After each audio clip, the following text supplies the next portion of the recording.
नमस्कार। आज की कहानी है कुबेर का अहंकार। कुबेर तीनों लोकों में सबसे धनी थे। एक दिन उन्होंने सोचा कि हमारे पास इतनी संपत्ति है, लेकिन कम ही लोगों को इसकी जानकारी है। इसलिए उन्होंने अपनी संपत्ति का प्रदर्शन करने के लिए एक भव्य भोज का आयोजन करने की बात सोची। उसमें तीनों लोकों के सभी देवताओं को आमंत्रित किया गया।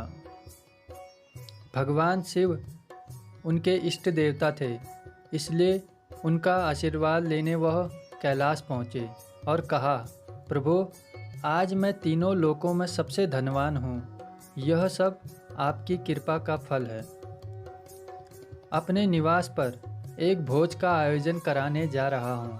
कृपया आप परिवार सहित भोज में पधारने की कृपा करें। भगवान शिव कुबेर के मन का अहंकार समझ गए। बोले, वत्स, मैं बूढ़ा हो चला हूँ, कहीं बाहर नहीं जाता। कुबेर गिड़गिड़ाने लगे, भगवान, आपके बगैर तो मेरा सारा आयोजन बेकार चला जाएगा। तब शिवजी ने कहा, एक उपाय है। मैं अपने छोटे बेटे गणपति को तुम्हारे भोज में जाने को कह दूंगा। कुबेर संतुष्ट होकर लौट आए। नियत समय पर कुबेर ने भव्य भोजन का आयोजन किया। तीनों लोकों के देवता पहुंच चुके थे। अंत में गणपति जी आए और आते ही कहा, मुझको बहुत तेज भूख लगी है, भोजन कहाँ है? कुबेर उन्हें ले गए भोजन से सजे कमरे में।